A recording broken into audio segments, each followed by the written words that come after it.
stay in silence before, during and after satsang. This is both internal and external silence. It would really be helpful, and it would really be helpful if there's no photography. So if you feel like taking photos, maybe we can take it later, but not right now while the satsang is going on. Please switch off your cell phones. Also, please try to avoid taking calls. This will not only distract you, but others. So it will be very helpful for us to check maybe 1 minute now if our phones are silent, or it's better to switch it all the way off. This is one very important announcement, which is after satsang, this space will be open for quiet contemplation for a while. And we request everybody to maintain and keep that space. Generally what happens is we go into conversations, and that's not very helpful for the space itself. So we request you to keep the space and the silence. Food and water will be kept inside. And please ask our host Sangeeta or any of the Sangha members if you need anything. We are here in service to you. Thank you.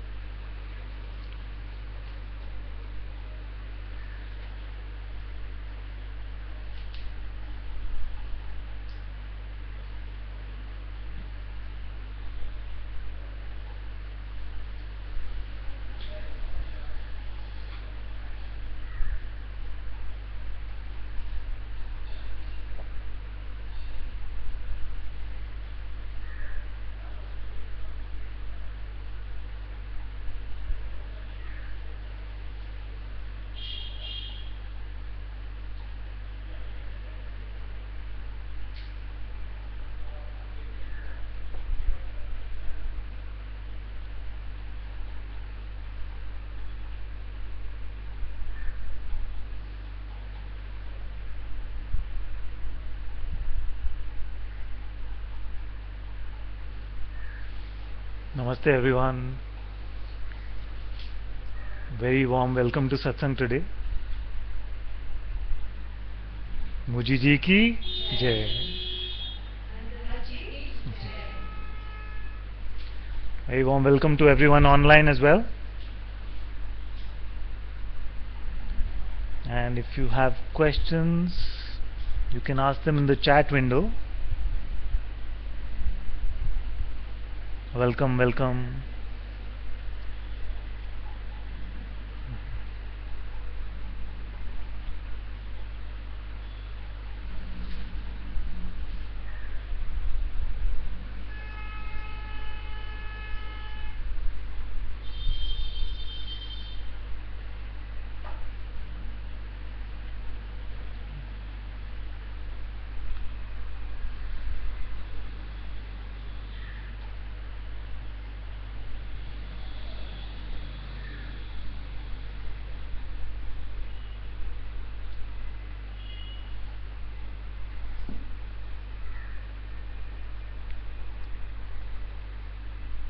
Sitting all the way there?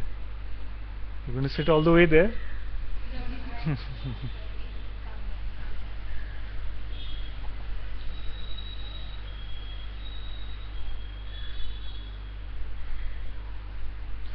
So one of the things that is confusing especially for the new ones in satsang, is that there's a constant stressing on letting go of thought, isn't it? And the beings who've experienced it, they've seen the fruits of that.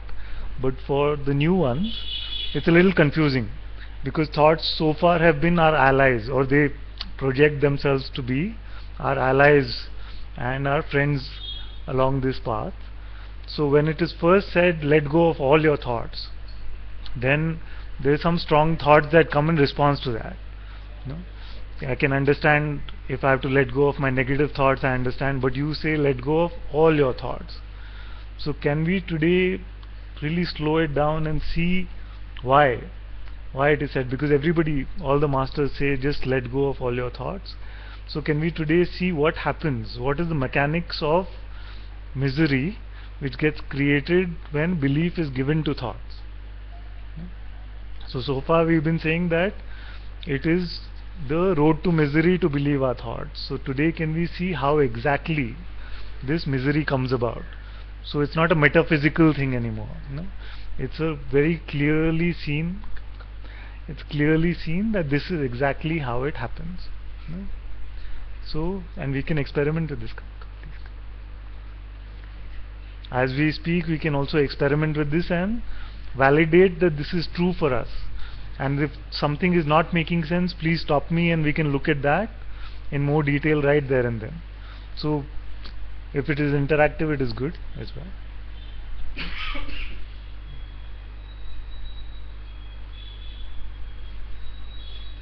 So what happens when there is a clear space and then a thought appears? No? And we won't right now get into where it comes from, where it goes. It just appears. A thought appears and we say that if it is attached to, or we give a belief to it, then this is the road to misery. So let's look at it very scientifically today. Very scientifically as to how this misery actually gets created. Is it audible right at the back?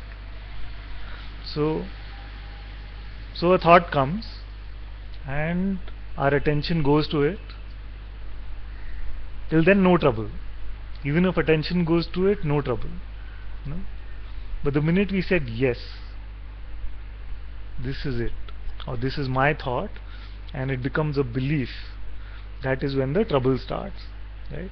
So the thought could be anything. It could be something that comes, and when we believe it, it becomes a desire. I should have this in my life. I should have a beautiful relationship, or I should have a partner. The thought could be something like that. So it becomes a desire. Another thought could be, I should not have to work on Saturdays. Very simple examples really. I should not have to work on Saturdays, and the belief in it comes and it becomes an aversion. So what happens now? What if we did not give it our belief and it was just let go of? Now it's become either a desire or an aversion. Do you see this? If it could have just simply gone, there are thousands of thoughts that come and they go, and we don't even give it any of our attention. Like there are hundreds of objects in this room, only a few grab our attention and we are aware of their presence, the rest are just allowed to be. But the minute it becomes something for me, it is given my belief that this is my thought, it is important for me, it has meaning for me, then it starts becoming troublesome. So what happens now? So suppose it had become a desire, something that we wanted. And if that happens, okay, first let's take what happens if it doesn't happen. No? So we said I want a beautiful relationship in my life. If it doesn't happen, what happens? You become frustrated. All these, why does everybody else have one? I don't have one. All these kind of, it becomes misery. So that road to misery is very clear, right? Suppose it does come true that you do get a relationship that you wanted. So today we are looking at a very basic level of all of the things. So you got the relationship that you wanted, and immediately there's an attachment to that relationship.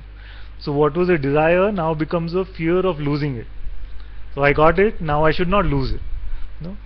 And then what happens is, if there's any fear that comes or any instance that happens in our life where we feel that we are losing it, then we get angry. No? So what was a desire then becomes an attachment, which obviously comes from fear, and then anger can come. No? And when we perpetuate this anger, or our relationship is not going as well as we had hoped, then we start hating the object of our desire itself. No? It becomes hatred. So all this frustration, anger, hatred, all of this comes from just this one thought that came and the belief that happened. And how many years of our life can go in this? No? So I'm not, of course all of this is the Maya which is meant to play out in this way, we're not talking about that. I'm just saying that just by one thought which was believed in, all of this cycle of the Maya of suffering can perpetuate, isn't it? And that is why very scientifically it is said that don't attach to your thoughts. Just let go of your thoughts. Same thing happens with the thought is something that we don't want. I don't want to work on Saturdays. No? Suppose I don't want to work on Saturdays and there is some work pending and you have to work on Saturdays. Again, the same thing. Anger, resentment, all of these things start. So it is best to let all thoughts that arise, to let them go. We've seen this now clearly. We cannot suffer without a belief in this thought that came. If somebody can tell me that I suffered in spite of not believing a thought, I would love to have a conversation about that.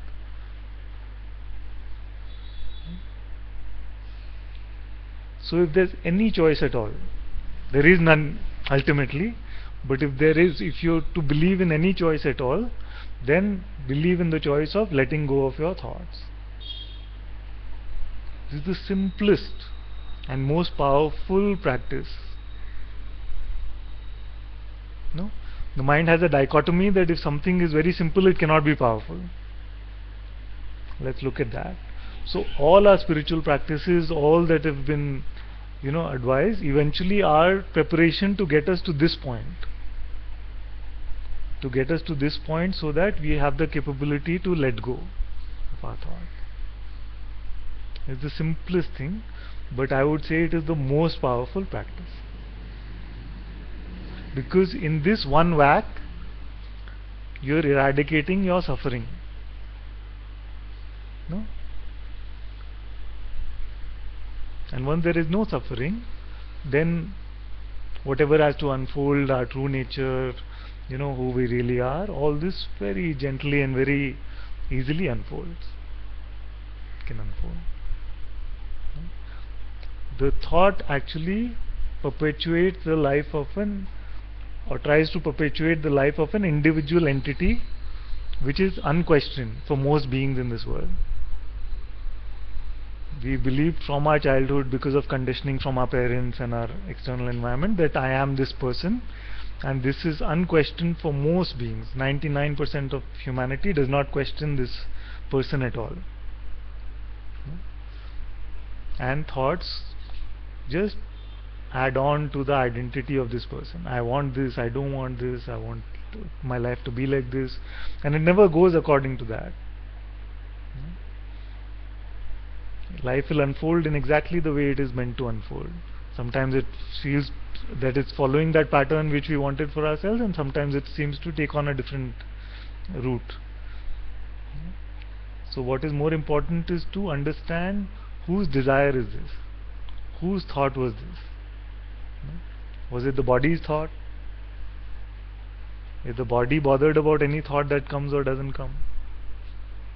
No. The body is completely unconcerned. So for whose benefit is this thought?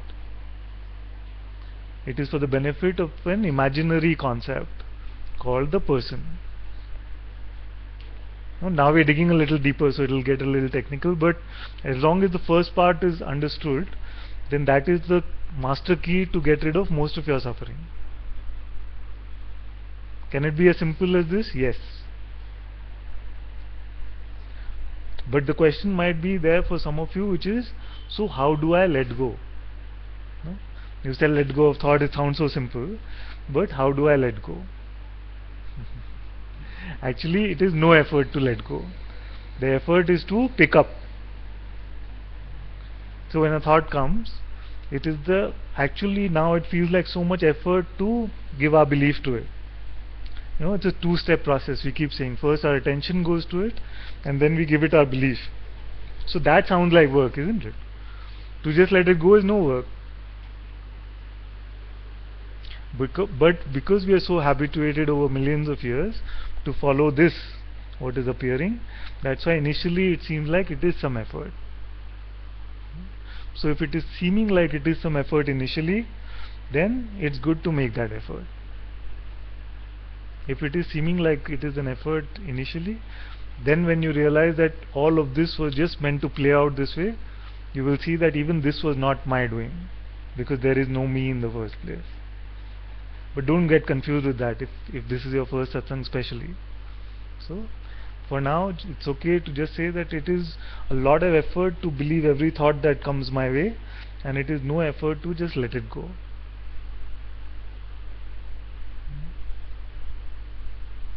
And we can play with this, we can experiment with this. I'm not saying take my word for anything at all. Experiment with it now during the couple of hours we are here, and also later. Hmm? If anybody wants to share what happened as a result of this experiment, my email ID is there. I can share my phone number also. This is one conversation I'm always happy to have. Always happy to have. So,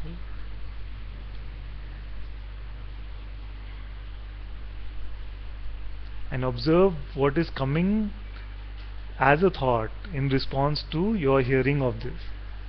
Because even now I can sense in your eyes that even this you are handing over to your mind to say, hey mind, what do you think about this?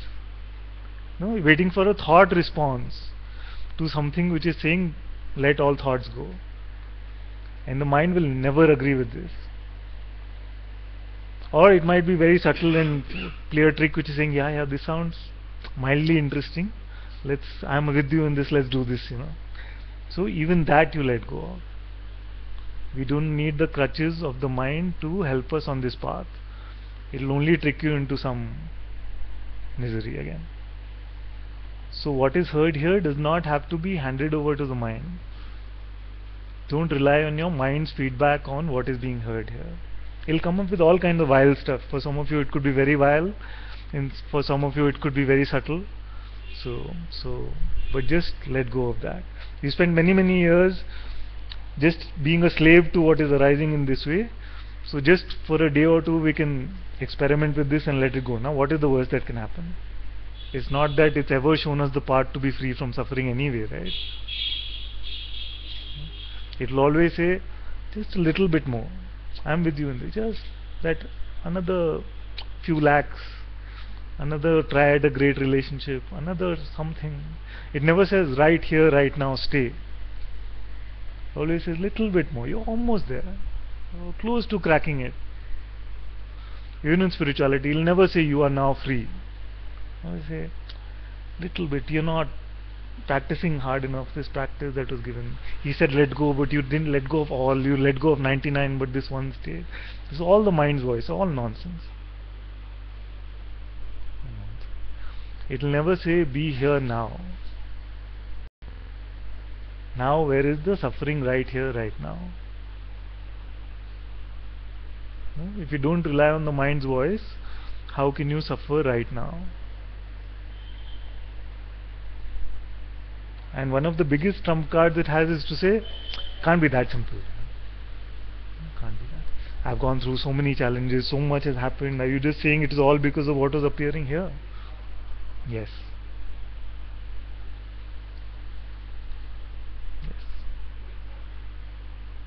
So something nice came up the other day, which was that the mind is just interpreting life's events.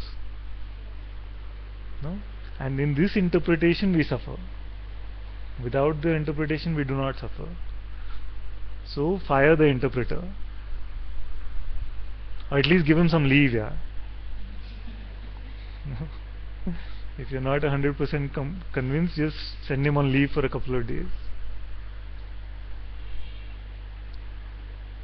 So we've not said anything spiritual, we've not said anything metaphysical, we've not discussed any difficult practice so far. But just in this, you will come face to face with your true self. You will come face to face with your true self.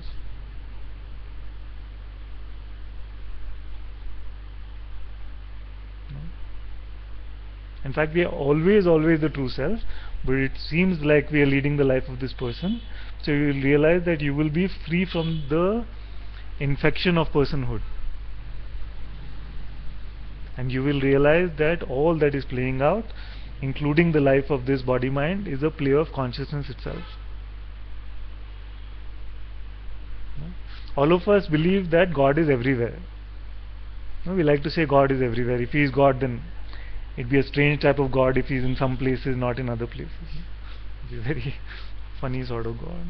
So if you believe that God is everywhere, we say God is everywhere, but we don't feel that what is appearing from here is also God. Then if God is everywhere, I also must be God. You also must be God. Everything must be God itself. Right? So that is why we say that all of this is just a play of consciousness. And once you're free from this monkey on your back, which is the slavery of these thoughts, then you will realize that this consciousness arises within you. This consciousness arises within pure awareness, which is what you are, which is your true nature.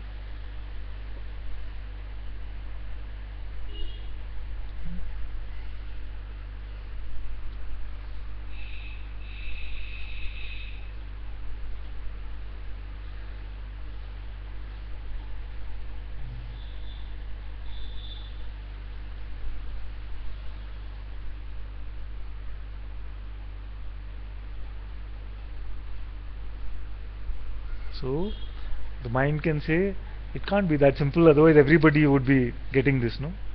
But our scriptures say only 1 in a million or 1 in a billion gets this. I can only speak from the experience which happened here, and I can tell you it is that simple. It is this simple. There is nothing special that happened here. If there was a ranking of spiritual achievement, I would be in the backbench somewhere. Because 1 year I would want to do some yogic kriyas, 1 year I would want to do some japa mantras, 1 year I would want to inquire, 1 year I would want to do various other things. So I would be a complete backbencher if it was measured in those things. So it is that simple, and it is available for everyone. This freedom is available for everyone. And it is available right now.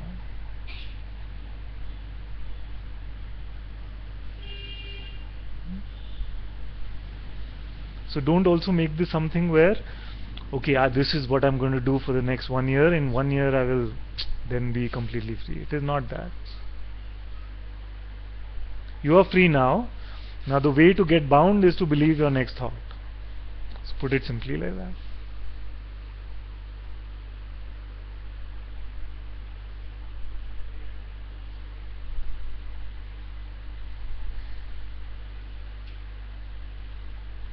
And it's completely illusory, the binding. It's of your own imagination. But it seems that way, so that's what I'm saying. Free now?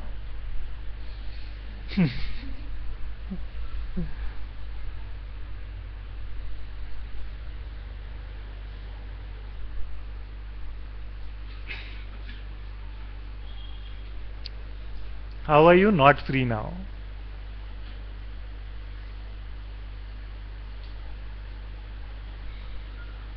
Without referring to the past, without worrying about the future, how are you not free now, right here, right now?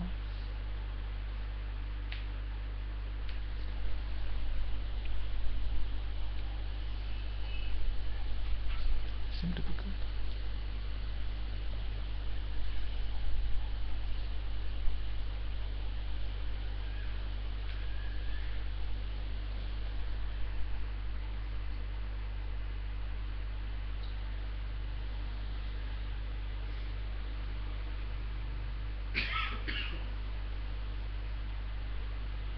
Free or not free? Scared to admit freedom.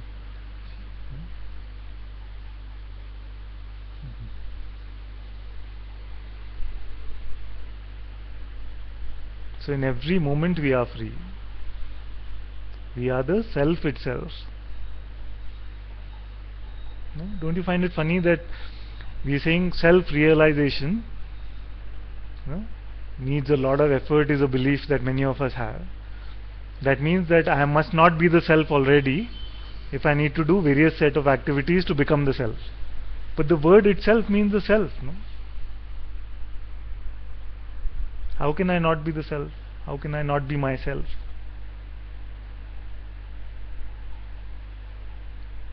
So when we imagine, when we give too much belief into the trickster, the ego, then we seem to lead the life of this person, which seems to believe it's a separate existence from all of this. So this sense of separation comes because of this, and this sense of separation makes us suffer.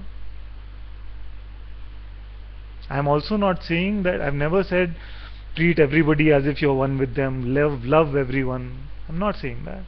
I am saying just free yourself from this thought, realize who you really are first, and then this oneness will be completely apparent to you. You will see that all this arises from within you, and that is the true oneness, not a forced oneness that somebody has said I must love everyone. That's just a forced oneness coming from the egoic center again. Before loving anyone, find out who you really are first.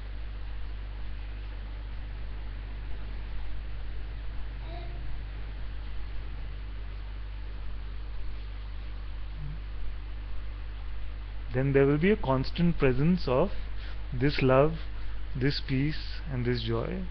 It will not be forced, because once you force, then it becomes like hard work, and it will lead to frustration, it will lead to anger, it will lead to all sorts.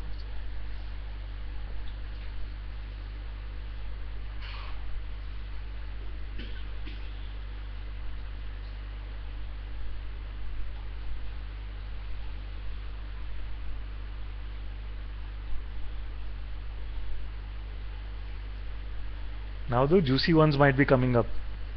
But what about this? All this is fine, but what about something which is the more juicy for you? Might be coming up and saying, most of it I can let go of, but this too is important. This one I have to do. It might even be very subtle, it's like, all this is fine, but I just want to make something of my life and then come back to this in a few years. You'll be surprised how often I've heard that one. I want to make something of my life and then come back to this in a few years. All nonsense, because nothing here is saying that life should stop and you should become a yogi in a cave or something like that. There's nothing like that. Life will continue to unfold in a way that it is meant to.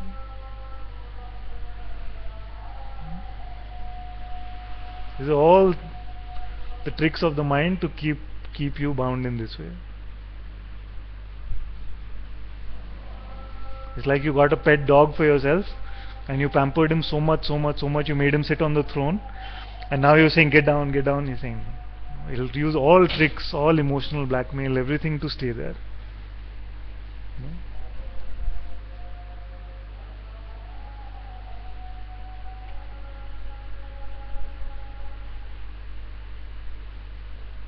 There are many tricks. What happens to my ambition? All these are tricks, and there is nothing which is here which is saying don't, all activity must stop. It just imagines that this must mean so that's why I'm saying don't give this to the mind to interpret, because it will come up with an interpretation which is just blocking again. There is something deep inside you which is hearing these words. I am not bothered about your mind's understanding or your mind's approval even.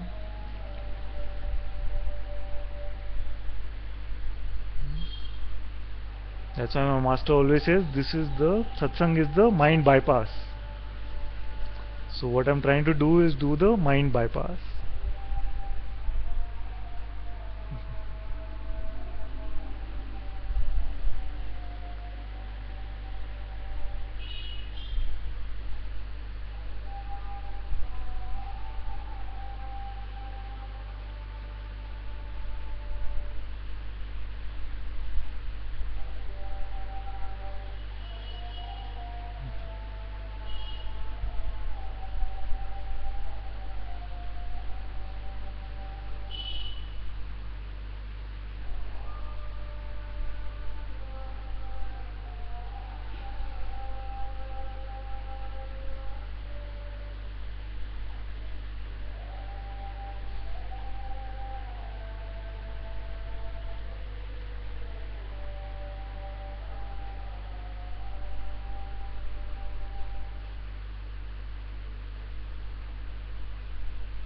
So what is this person made up of?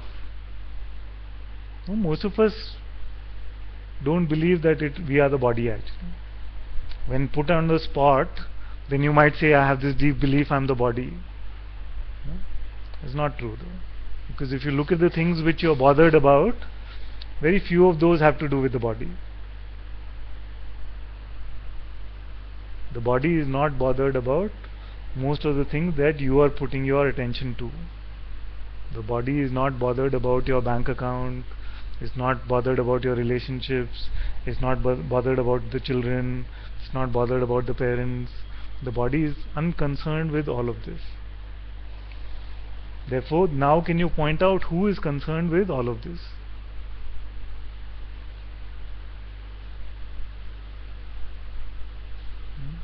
Where is this I? Where is this person?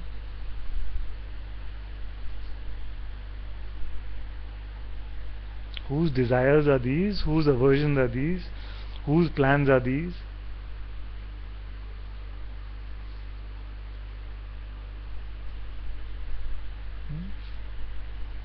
Who wants life to go on this way and not go on this way? Who's trying to control all of this?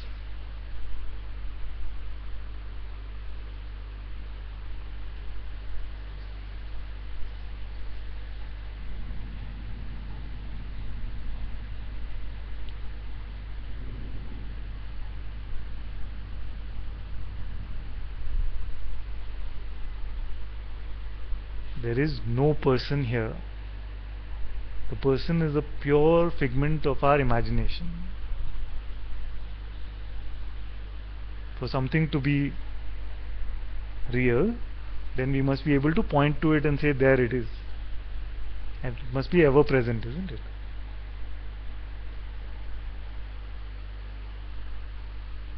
Where is this person now?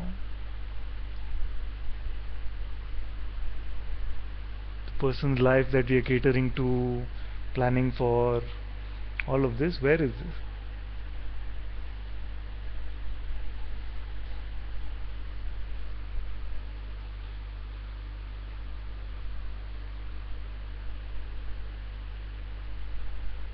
Are you becoming too radical? Started off very simple.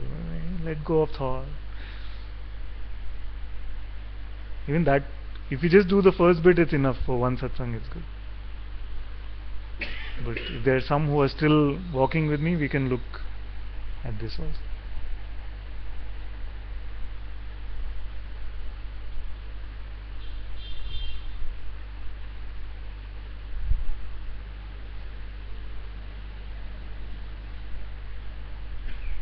But it's fairly obvious, no? I mean, we lead the life of this person. Then I feel that we should spend a few minutes just saying, okay, who? Whose life is this?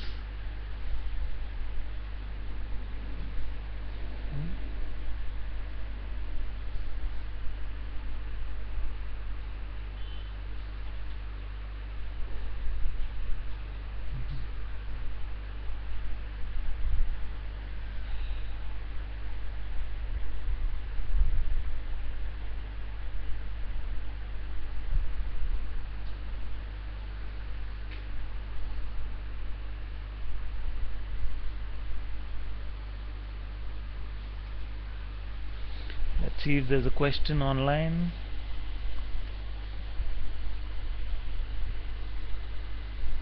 Wow, there's a lot of chat.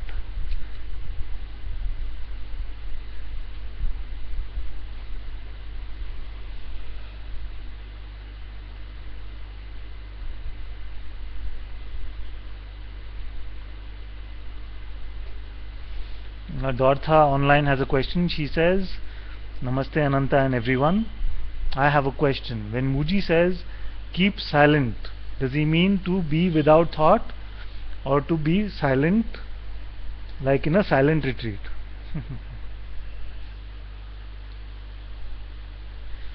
If this instruction was given to you that be without thought, can you do it? The minute you start resisting thought, they start. Right? Example, right? Don't think of a pink elephant. Immediately, all of you are thinking of a pink elephant. So, be silent actually just means be unconcerned by what is arising. Be free from what is arising. Don't go rushing to every thought what is coming up. Just let it come, let it go, And as the great Zen master said, don't serve it tea. Let thoughts come and let thoughts go. You don't serve them tea. It's so simple, but in that lies the root of the ending of suffering. So that is what is meant by keeping silence. And Jyoti is saying that Ananta is making me laugh today. Okay.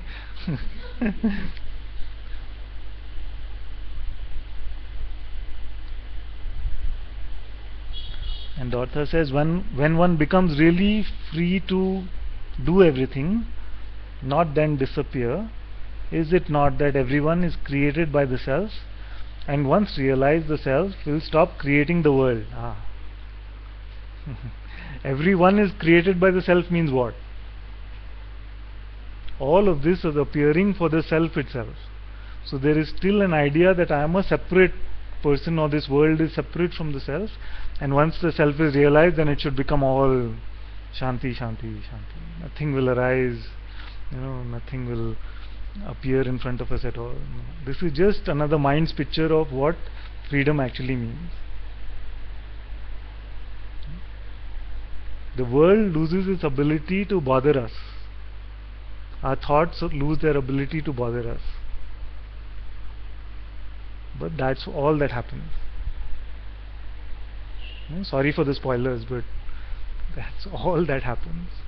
Of course, there can be byproducts, there can be great spiritual experiences, there can be chakras and kundalini, and all of that can happen, but they are not a prerequisite. So if you're having spiritual experiences, let them also go. Freedom is freedom from all of this also. Spiritual experience comes after 30 minutes in meditation, all chakras start shining. The next time you sit for 30 minutes, if the chakras are not shining, what happens?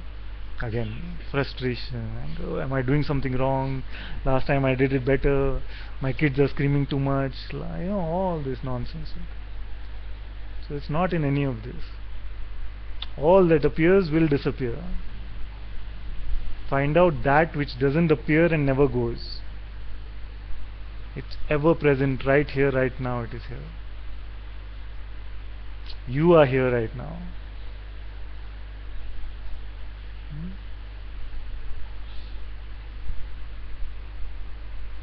Can you not be here right now? Can you turn this off? Can you turn this being off? It might sound crazy, but just bear with me for a while. No, you can say that I am here right now. So there is a presence here. You can call it being or whatever. There is a presence here. Can you turn it off and not be here? Yes? How? Yes. I can be thinking about my house right Correct, now correct. and not listen to you. Yes.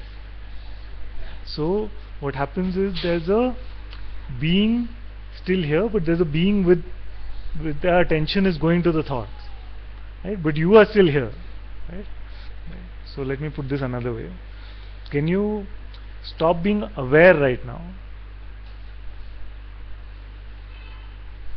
Can you turn awareness off right now?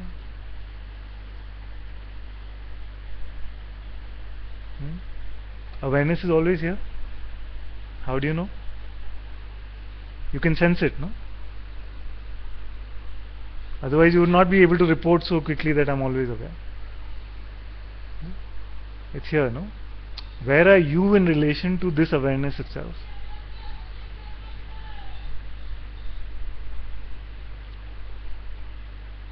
There's an awareness of all that is appearing and disappearing, but is this awareness appearing and disappearing?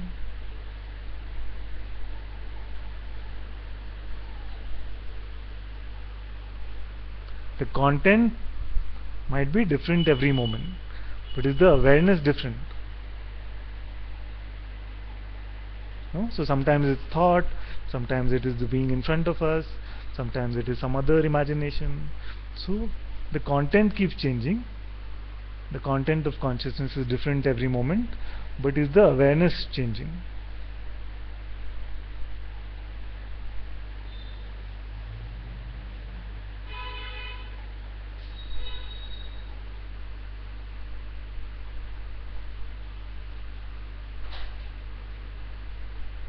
This is the awareness that we are talking about. No, because there's also this, especially amongst students along this path, they've heard these words so often: consciousness, awareness, and it only becomes like a conceptual thing that one day I will discover awareness. Once I discover awareness, then it will be free. So can you be unaware right now? So there's an awareness that there is awareness here.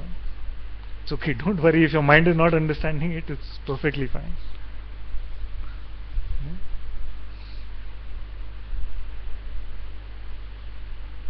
This awareness is what we are talking about. It's as simple as this. Is the awareness continue even after a person passes away for some time? Find out right now in the waking state first. Then we'll talk about sleep state, death state, all those can be done. My job first is to get you free in the waking state. There are some who ask me actually that with satsang and all of this, I now find myself completely free in the waking state. Can you make me free in the dream state also now? So I say no, I'm sorry, I'm unable to do that. There has to be a dream state guru who can help you with that.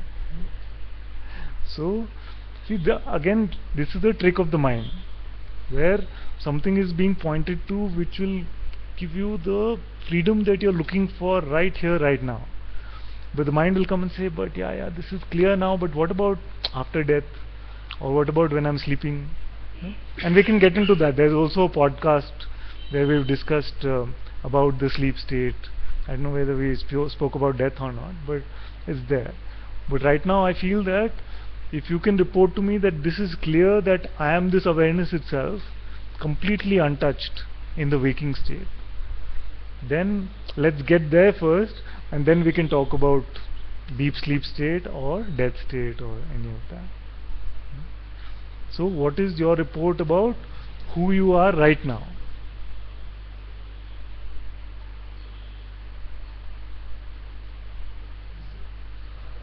Maybe to see a dual aspect, you are speaking about as an individual, awareness of the individual, is it all awareness, not awaiting self?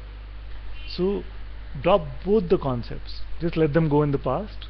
Here, right here, fresh. No? There's an awareness of your external surroundings.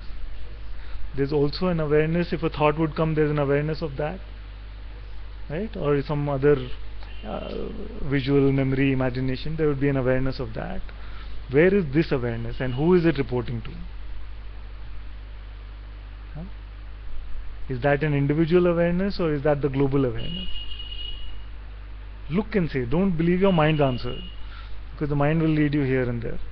Right now all that is required is to look and say, there's an awareness of all of this, there's an awareness of everything, all seems to arise in this awareness. Where is it?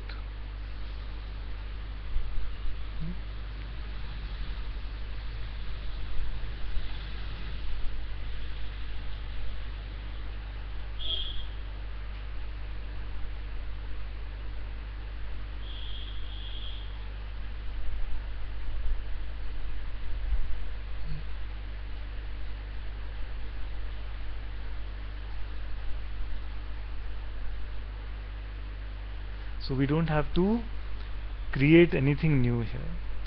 Nothing new needs to be created. No new understanding also needs to be arise. All that is required is a pure looking at what is really going on. Because we have refused to look all our lives. We have just been deluded by the life of this person. We have refused to look what is here, right now. What is really going on.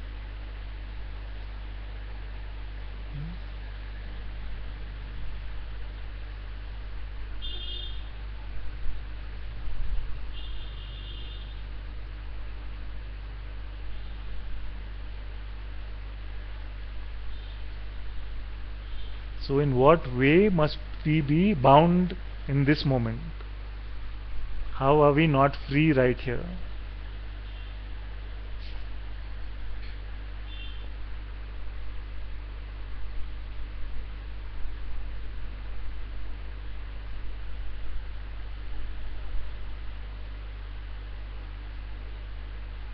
See, I think that people are constantly afraid of what's happening around them, so they automatically have a sense of protectiveness towards themselves and to the people around them. And that's exactly why, no matter what you do, you will be a little aware of yourself and your surroundings because you are so protective of what's going to happen, because you don't know what's going to happen.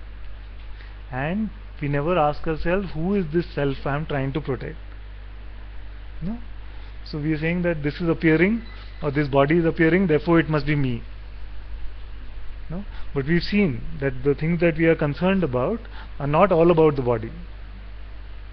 Isn't it?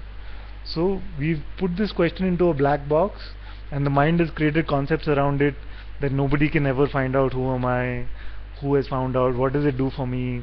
All these concepts are believed in.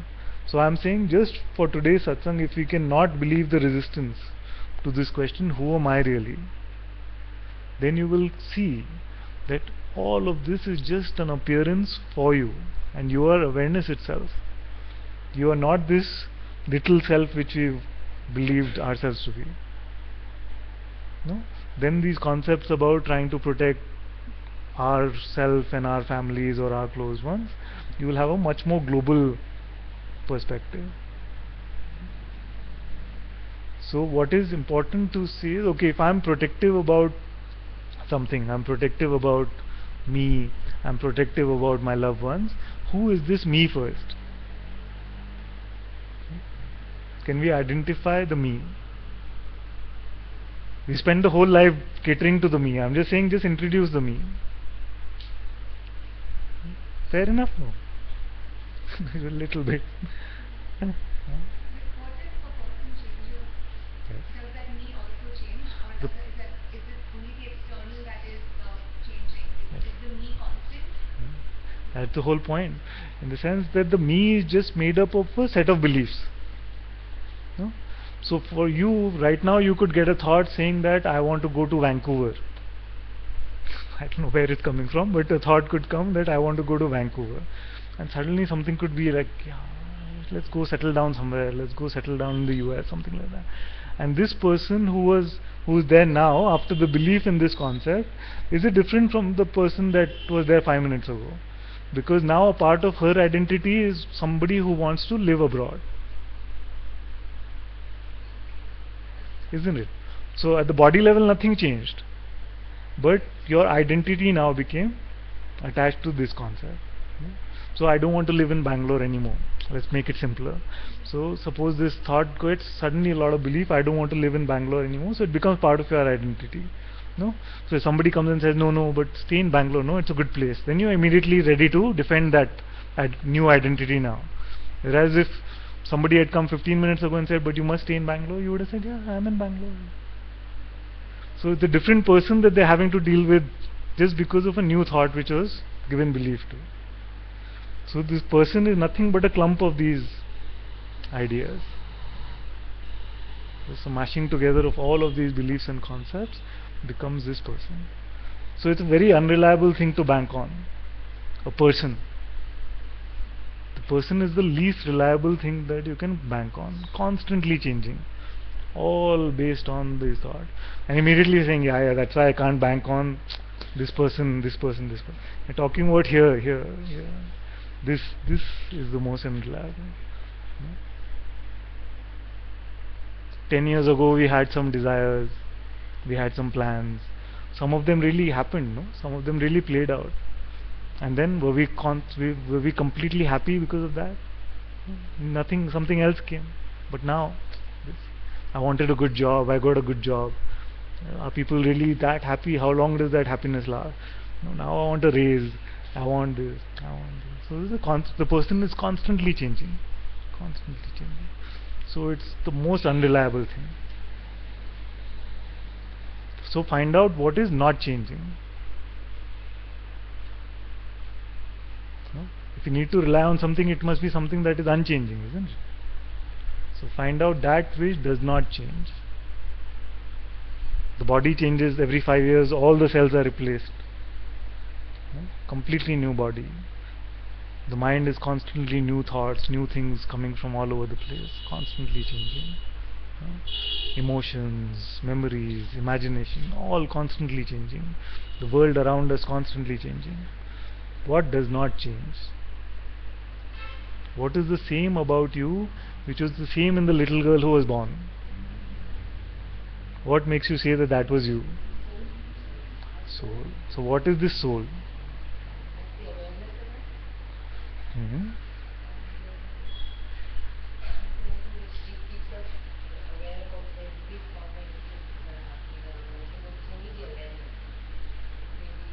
No, I think it's the identity that's been given to you Hmm. when you were born Hmm. by someone else. Hmm. That That is is a from name. you from the beginning. That is like a label, right? Yes. A It's label was not something attached, we have decided. and also there is a label called the soul. Yeah. No? Or we can call it Atma or God or whatever we call it. As long as it's just a label, it does not help us. No? It's like trying to stop an earthquake with a band-aid or something. That's why all this problem happened. But I am God. No, when we are suffering, especially, oh, but I am God. God is with me. No, as what? What is this? So, when suffering happens, then we start introspecting. Usually, suffering is God's alarm clock, as my guru says, and we start introspecting only when life is giving us some whacks. When things are going good according to plan, then you're like, yeah, yeah, I'm so cool, I'm so good. I worked so hard, see where I am. No, we become this arrogance, we carry this arrogant energy, and we are giving so much free advice to everyone around us. You should do things. Then a whack comes and suddenly you say, why does this always happen to me? I try and try. So what we've believed ourselves to be, and that label is a useful connotation for this person. So I believe I am Ananta. No? And this Ananta I never explore under the label anything. I don't pick up the lid and say what is inside this Ananta. No? What is inside the name? What is the name for? Who is the name for? No? And then when we read books and all that, we hear that we are the soul, we must be the Atma. We must be the Atma. But when we ask, so what is this? Where is it? It's here, no, it's everywhere. It's not coming from that strong conviction that I am the Atma itself. But it is here, the Atma is here. This beingness, which I was saying, can you turn it off? That is the Atma itself.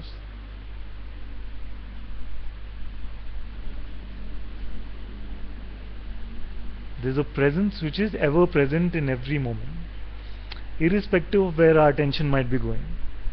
No? We are ever present. So this being is the Atma itself. It's not something metaphysical. It is something very real. It is the ground reality.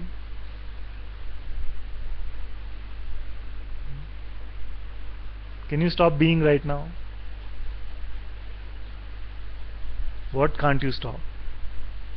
And this question is heard very naturally, like little children. I don't want you to apply your minds to it. Can you stop being right now? So there is something that cannot be stopped. This is beingness. This is the Atma itself. And there is something that is aware of even this beingness. It's okay. We can stay with the first for a while. Can you stop being right now?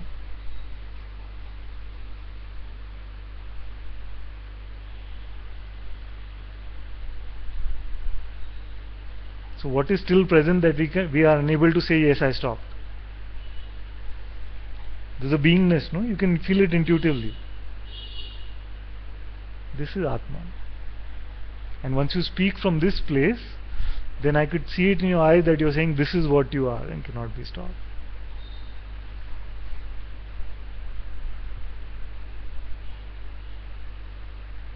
So that is why it is said that we are always this. If you cannot stop being, then you have already found it.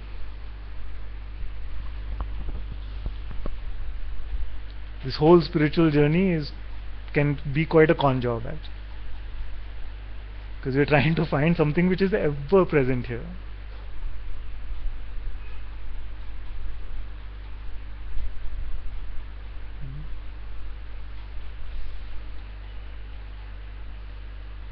What you cannot stop is ever present.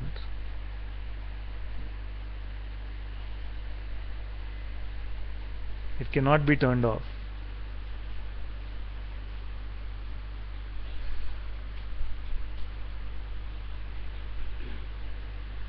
In fact, it cannot leave you. So to chase it is quite a joke actually.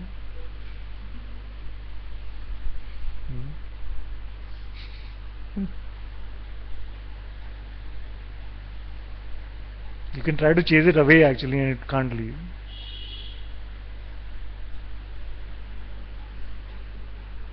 So the trick is, when we try to chase something, then we give birth to this concept that there's an individual entity here who wants something. It's all just imaginary still. No? But that is the way this whole Leela or Maya plays out.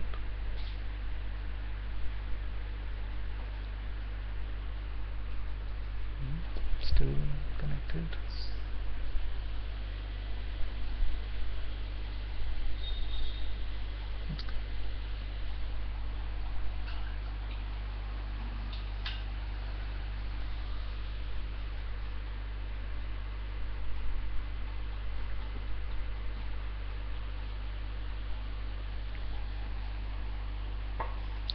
And we know this, we actually know this. I mean, it's there in popular culture also. We've all seen that Sprite ad where the guy is sitting and then the other guy comes to him and says, it's an old Zen story actually, but the Sprite ad version is more contemporary. So he's like, most of you are okay with Hindi? Okay, we have some online people. He's like, what are you doing just sitting here? Why don't you go and do something? You seen this ad? So then he says, but what would I be doing? You could go earn some money or whatever. I'm paraphrasing, but earn some money, get yourself this, get yourself that. So to cut a long story short, at the end it says, so then what will I do? I will just sit and chill out. But the person says, but that's what I'm doing anyway. So the truth is already here. What we are running round and round for is already here.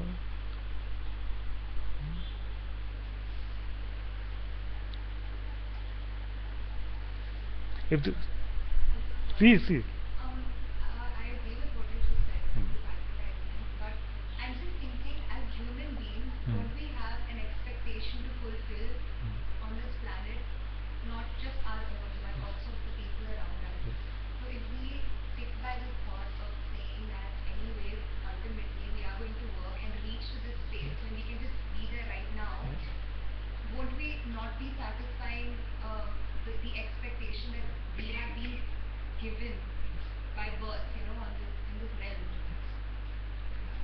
So what is most important even in this is that find out first whose life is this. So we again use a label called human being. So we never again open the lid of this human being and say what is inside. Is it flesh and blood? What is this human being?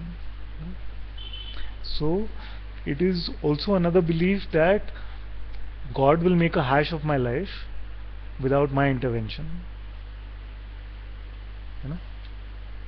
So forget about the rest of the world and being charitable and all. For our own life, we operate under this arrogant belief that God, who runs the multiverses, runs trillions of stars and planets and things, life of so many beings on this earth, hearts are beating, breath is flowing, all this is happening, evolution happens. How do genes mutate? Who decided gravitation was this particular constant value? Who decided quantum physics has to work with these? All of this God can do, I agree. But my bills He cannot pay, or my life He cannot run without my intervention. Can we see that? So this me, we have to figure out who this me is.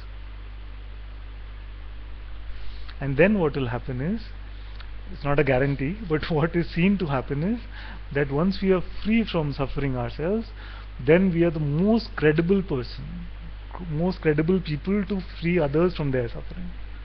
Otherwise it's like the blind leading the blind. Maybe in somebody's poverty they were to come to experience their true self. So we do not know what is good or bad for any life. So anytime we operate from this belief that I know that this is good and I am good, it's just from an egoic place. But if it is coming from the place of just being an instrument, just let consciousness unfold on its own, then the most auspicious things will happen through you. No? But if you imagine yourself to be a separated individual without ever exploring who is this, then it will perpetuate this Maya and go on. So the best thing that you can do for anyone is to free them from their suffering, isn't it? Best thing. It's not about material wealth, it's not about food even, it's to free them from their suffering, whatever it might be. So first you become free from your suffering. No? Then we are the best ones to free others from their suffering. That is the best seva we can do for the world, is to free ourselves from our suffering. Immediately our own immediate family, I don't know whether my wife will agree with me or not, but our own family will benefit because you are free from suffering. No? Then people around them will benefit. So the blessing that you want to give the world to make them free from their suffering, first you give it to yourself. Let's find our own freedom first.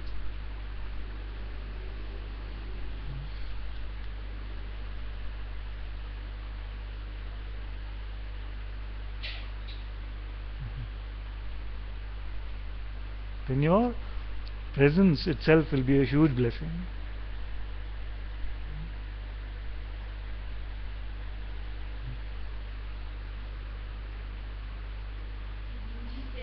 Yes.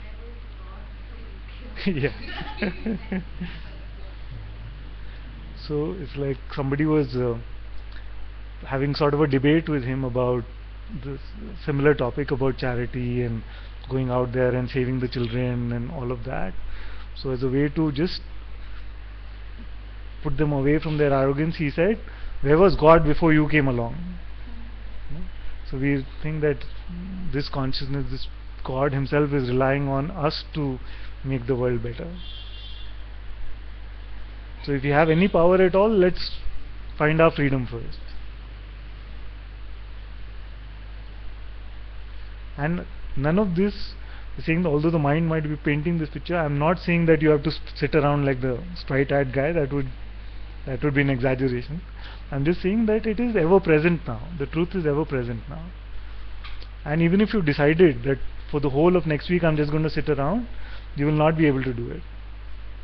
I have asked many people to do the experiment, because they say if I let go then I'll just become like a vegetable, I'll sit around. So I say you experiment with it and show me how you do. The life energy will make actions happen through your body.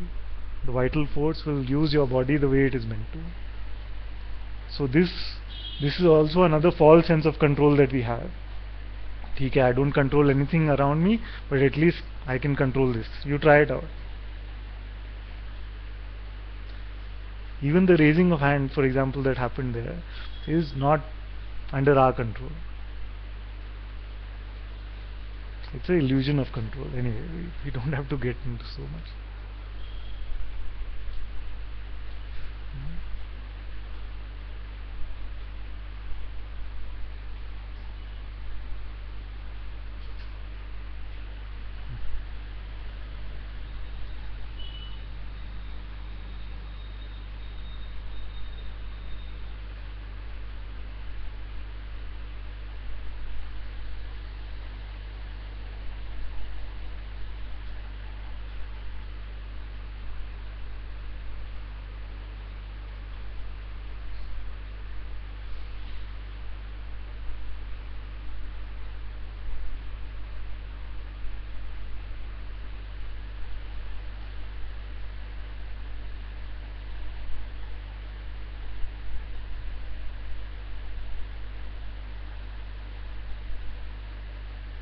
All of us will become completely comfortable with silence.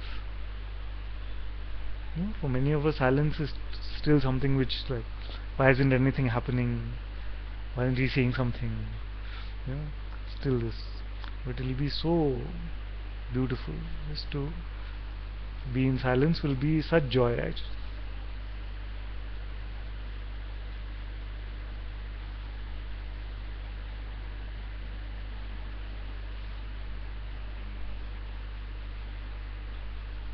Because for some of us it has become so strong, these thoughts which are coming and these attacks, they seem like attacks.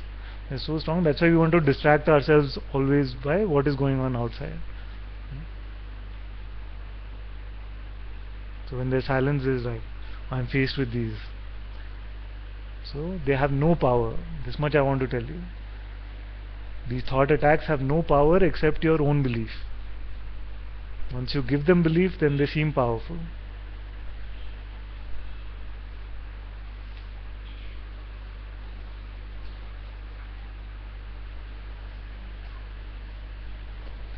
Let's see what's happening.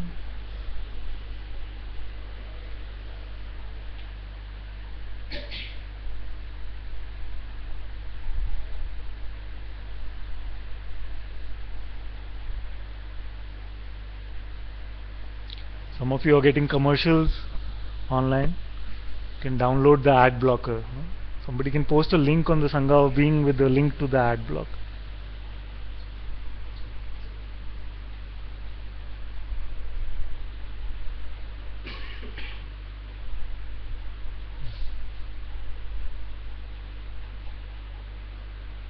Just notice what is happening.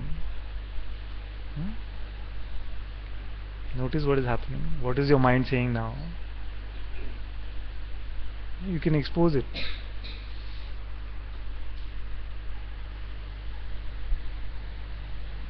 At least now there is some distance between what it is saying and you. No? It seems like there's some distance. What was so strongly just, oh, it's my thought. Okay, what now? What now? You're now saying, okay, what are you saying now? At least that's, if that much distance I've been able to create in one satsang, that is very good actually. Because it will lose its magnetism. What seems to have a lot of magnetism, these thoughts.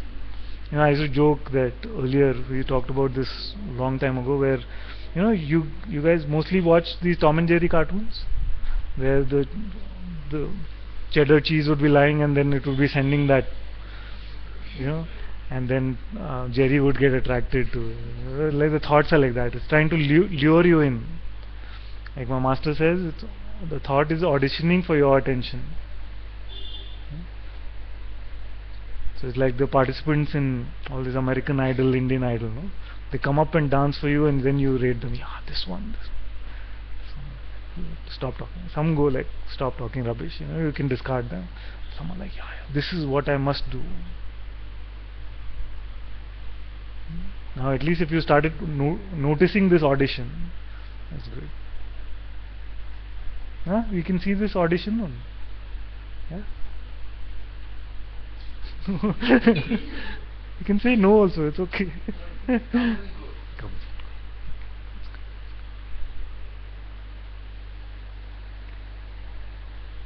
It's a habit which has been there for many years. No?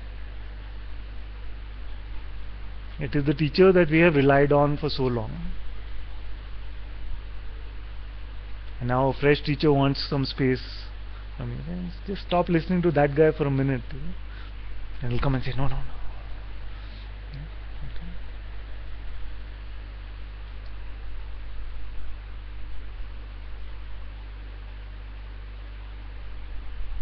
That's why my master says, no one who has realized the self has gone on to regret it.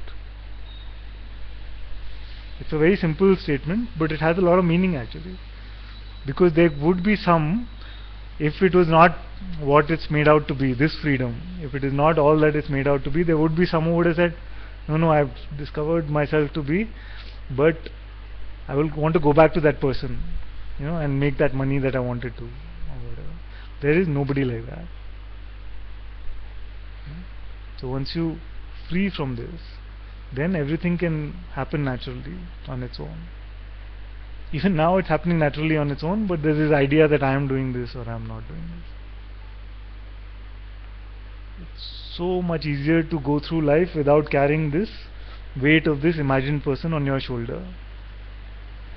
It does not exist. Just drop it. So you're saying one must free themselves of expectations around Yes, without believing a thought, you cannot have an expectation. You cannot have a desire. You cannot have any of this. And yet life unfolds in a very beautiful way. No, sound like a lot less work, no? You have to trust whatever Yes. happens. And this trust will come very quickly. That's why I'm saying experiment. I'm not saying trust me. That's why first I'm saying experiment. And in that experiment, if you just let go for a few moments also, you will find so much peace and joy that trust will come because of that fruit. It's not a forced trust. Once you try something and it works, only then are you able to trust it, isn't it? Once you meet someone and you try out what he says, and if it works, then there's more credibility for that person, right? So that's why I'm saying you try it out, and the fruits are immediate. If you're able to just let go of these thoughts for just a few minutes also, even right here, right now, you will find that from inside there'll be this. And for some of you, it might be that the mind is coming very strongly with some attacks, and those can be exposed. Actually, we can talk about those.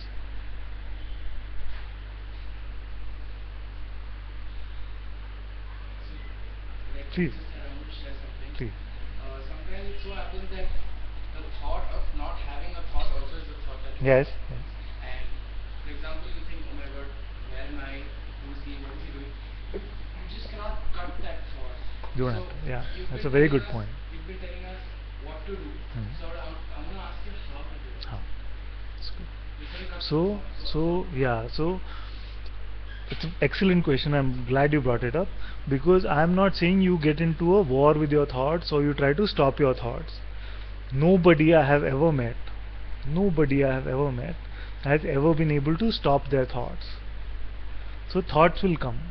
You don't resist them, you just let them go. No? So let's look at it even slower. So what happens when a thought comes? It becomes apparent when our attention is given to that thought. No? And even if just it is our attention, then it is allowed to go. Right? But the minute we start finding some meaning in it, for me, we give it a power that we have called belief. Not many of us have looked at these powers, attention, belief. So once we give it our belief, then it is sort of stuck. So just cut out your belief. No? So the how is actually simple. It is that we have been doing something. It's like we've been carrying 2 bags. I'm saying at least keep 1 bag, which is the bag of belief. So it is not an active doing, it is a letting go of something that we have been doing. Making sense? We can do it again if you want. So wait for the next thought to come. Let's do it experientially, that has more value. No? You can close your eyes if you want, or you can leave them open, whatever. Wait for the next thought to come. You just let it go without giving it any belief. You will find that you have this power. A thought will come and say, no, I can't even do this. Don't give that also belief. You have this power, trust me.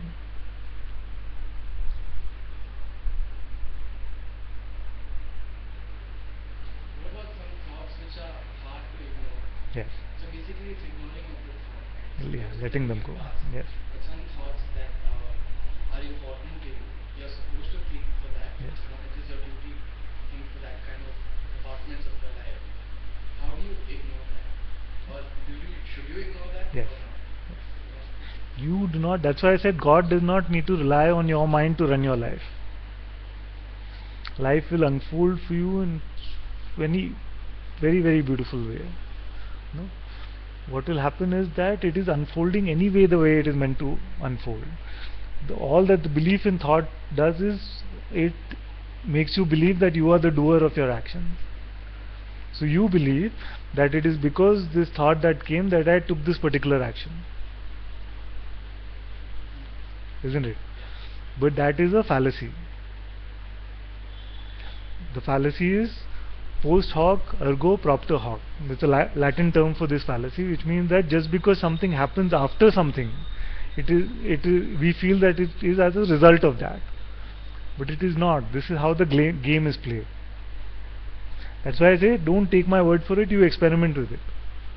You ignore all your thoughts and then tell me whether activities continue to happen or not. and you will see that it will unfold very, very naturally. No? Right now activities are happening through your body which you're not even aware of. In the same way, whatever activity needs to happen will happen. But then what you will lose is the idea that I am doing all of this. You will see that all of this is unfolding on its own, in its own beauty. And don't take my word for it. Try it out. One Sunday we can spare, no? So many days we have in our life. One Sunday we can spare. Tomorrow is Sunday. Just try it out. So the ones that will seem the strongest are the ones where we have the deepest attachment to something. It's the deepest part of our identity. So 99% of them you will be able to let go of. The one that will keep coming back, no, is this one where you're strongly, the juicy, really juicy one is the one where you're strongly attached to something. Okay, all the rest I can drop, but this one though I better focus on, otherwise my life will become completely messed up. So this will point you, beautiful pointing as to your area of deepest attachment. The ones you're not able to let go of, beautiful pointing in that for you. You're deeply attached to this, and this will leave you one day, trust me.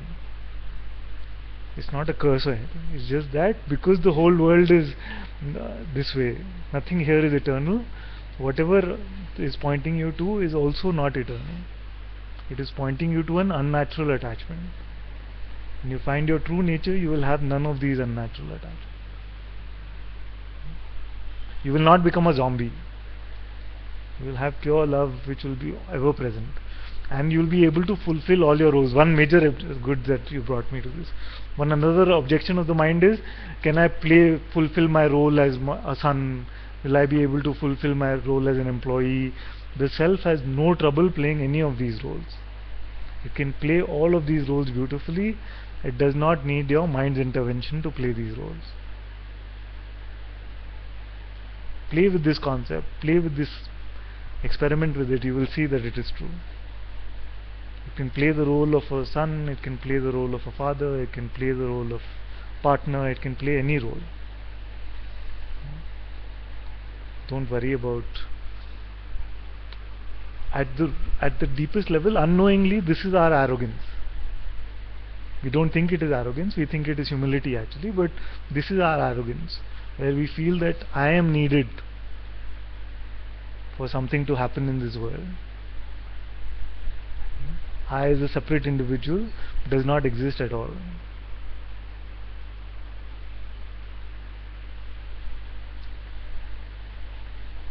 So that is the play where something which does not exist, is purely imagined, has been given so much importance. But one day if this question takes root in you, who am I really? Whose life is this? Then very quickly you will be free from all of this. And you will not become a sadhu sitting in the cave, most likely.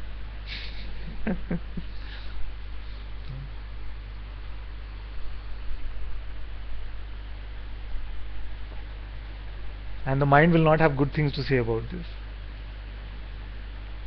Why I am saying is because when we are referring back all of this to the mind itself and saying, okay, what do you think now? What do you think now? It will not have good things to say about this. Can we be free of this monkey for just some time?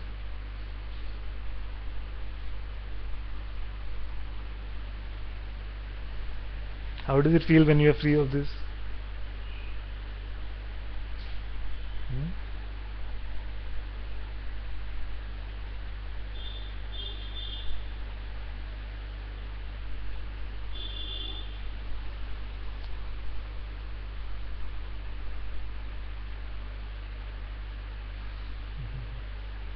You will feel no lack.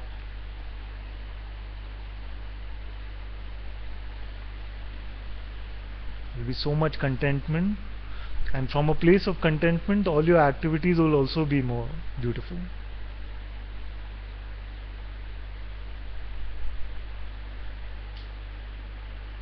Because we are so operating from a needy place all the time, it makes it very messed up. No, in anything, even in relationship, the neediness aspect of it is the most repulsive aspect of any relationship. Initially, it seems very good. Oh, he's giving me so much attention. All that. After like 10 days of attention, like back off, man. Give me some space. No, how many of us have experienced this? We have, right? Initially, we want that attention, attention, attention. Once it becomes too much, give me space, space, space, and like attention. So it's coming from the need, this needy space. Once you're so content with your own self, so much beauty is just allowed. No? Everybody is given their freedom. All of us want to be completely free ourselves, but everybody around us should be bound to what our idea is. We're not willing to give the world its freedom. I want to be completely free, but my family, my co-workers, they are not free. They should be according to what I say. First give the world its freedom, then you will find the freedom for yourself also.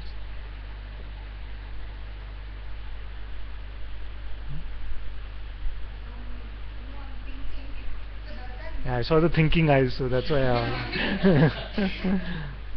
that it was a revelation what you just said to me. So are you saying that if somebody needs some space, it's because you do not find that contentment in yourself? Yes. Either the need for attention or space is the same. There's a need still. So you're not satisfied with what Exactly. you are. Exactly. You're hoping that something here will sort out something for you. It will not. Too much space, then you're, oh, you're not even calling me anymore. Whatever. Too much attention, can you just back off? It's the way of the mind is like this. Perfect. You want to perfectly fine tune the attention and space and all of that. Nobody's been able to do it. So does the being not make is the being maybe making a mistake in seeking attention from a particular It's not the being who's doing it's it. not the being who's doing it. It is the idea of the person which is playing out in this way. Eventually it is consciousness, but with the layer of this, it's like wearing some glares, no?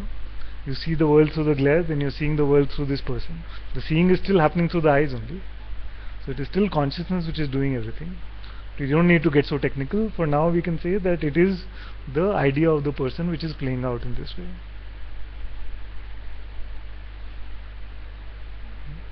And we have decided what every person around us should be doing and how they should be behaving.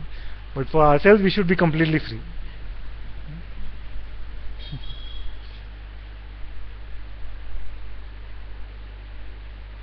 So our refusal to give the world its freedom is a sign of our own bondage.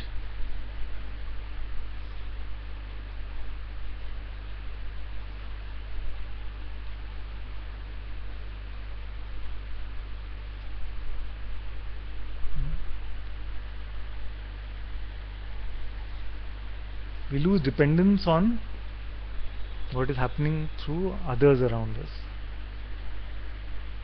When you're constantly in peace and joy, and not as a state, okay, but when you're constantly in peace and joy, then you're not having expectations, you're not, because there's nothing more to get. You're operating from now.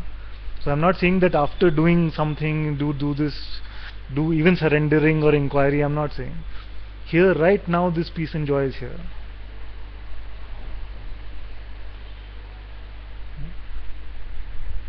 The way to not get lost is to let go. Then why do you make connections with things or people? Why do we make connections when we know that we ultimately have to let go? Yeah, so then you will not make connections from a needy perspective. Okay. Connections will still be made, like this connection is happening here now. There is no need here for any connection, but beautiful connections are being made like this, isn't it? It's not coming from a need that, okay, this person has come to satsang, so I better connect. Nothing like that. But in its own auspiciousness, beautifully connections are being made. The mind cannot even fathom where these connections are originating from. We don't need to. So connections will be beautifully made in this way, and it's beautiful relationship. There's no need on either side. So all the space is here, everything is available. If it becomes a needy sort of thing, then it becomes problematic. And need can only come from the place of the ego or the imagined person.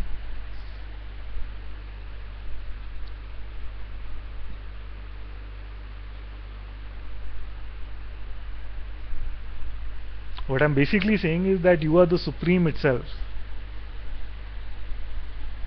pretending to be a person. And we made a deal. We made a deal. I said that if I get too lost in this, just come and whack me a little bit and shake me out of this. So I'm just fulfilling that deal. Yeah?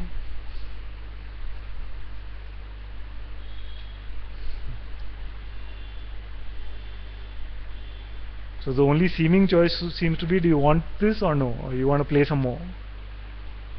And so absolutely okay. But eventually suffering and eventually fatigue will set in trying to make this life of the person happen. That's why I say, sometimes jokingly we say that take photographs of all the people who come to satsang regularly and take photographs of all the people who achieved like massive wealth or massive success in something, and you will find there's so much more joy in the beings who are coming to satsang than beings who have even achieved what they set out from a personal perspective to do. Everybody who gets there then says things like, Bill Gates says wealth is overrated, Warren Buffett says I'm just going to give it all to charity, it has nothing for me. There's nobody who's been able to find this peace and joy as a person.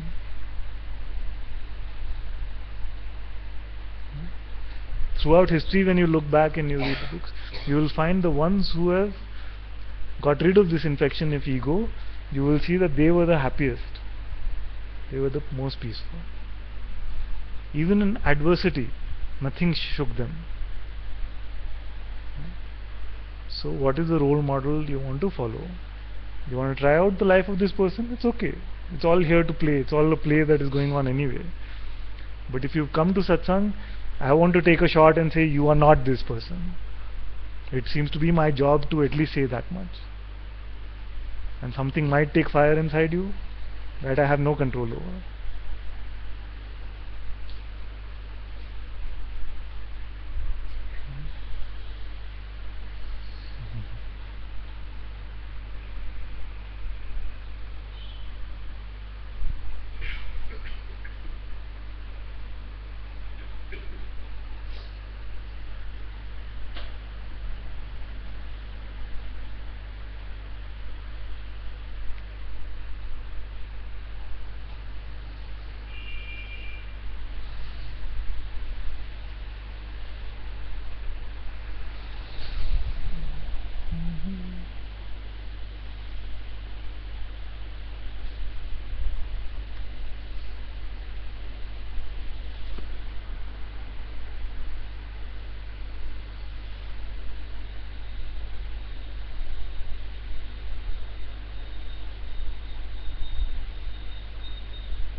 So there's a question online. It says, watching and awareness of thoughts comes and goes, but still identifying with the thought that something is missing. How can this thought go? And it keeps on saying you have to push hard to be there, and it does not like to be pressured or pushed at all. It does not. And immediately the thought of there is no distance arises. It is all the mind nonsense. Yes. And so on. Here I am still lost somehow. The one who is aware of these thoughts coming and whether they are making sense or they are true or they are nonsense, this awareness is untouched by the content of any of this thought. So are you closer to the content or are you closer to the awareness? First, let's just slow down and look at this. Because if you keep running after these thoughts and what is it reporting now, you'll get very, very tired. And then this spiritual journey seems to become the most tiring exercise that you can do. Which is also fine. Maybe that's why you're here. No? So first find out whether the awareness of this thought, whatever the content might be, whether that is changed in any way by what the content of the thought is.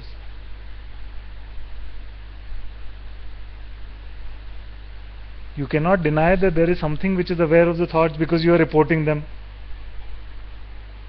So this awareness is what I am asking about. In what way is that affected by all of this push-pull, all of this drama?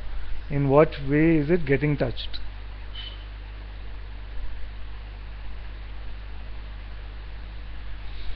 And then Bruce says, thank you so much. Freedom is here right now. Bondage does not exist. This life is now seen as a content beingness. Yes, there is only watching appearances. So much love, Father. So much love, Bruce. Jyoti says there is a beautiful exercise in A Course in Miracles which says, when I am healed, I am not healed alone. Yes, which I had a beautiful experience with. Yes, I had been believing that I needed to heal or help my brother in some way, but this exercise allowed me to let it go, and now I can accept him for who he is. Yes. And she is not speaking of brother in the sibling sense, she is talking about the general appearance of other beings.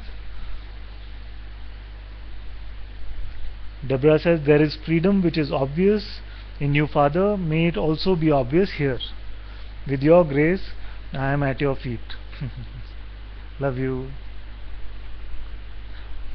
Then Atma says, yes, Father, thank you. Here right now is the peace.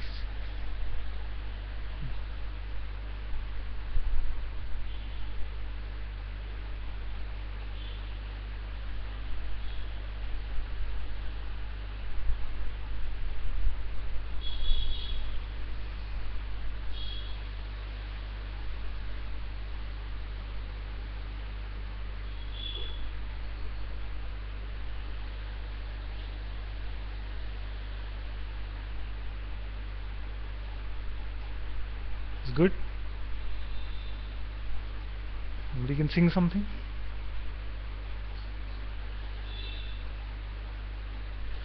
Let me remove this mic. Okay, we're keeping this on. A few of us are going to sing a bhajan now.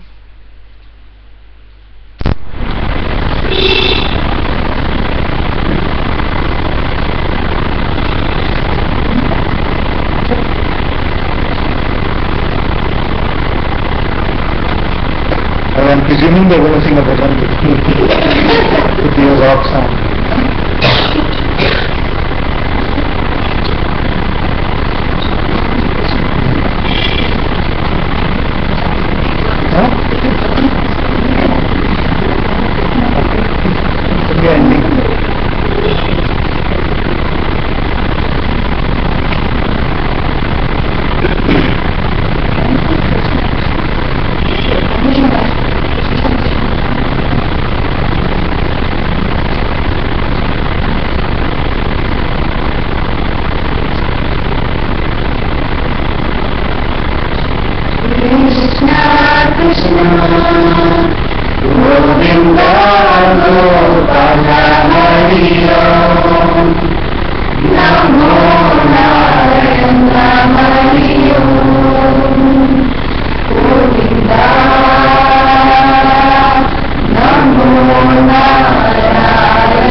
Jyoti, if you hear, this one is from you.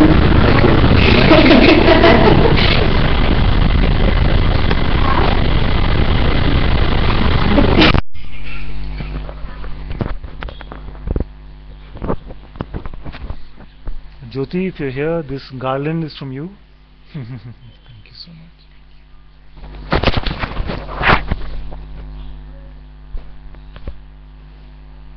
You're right here with us. Thank you so much.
Alright everyone, we're going to disconnect now. Thank you so much for being with us. Ji ki jai.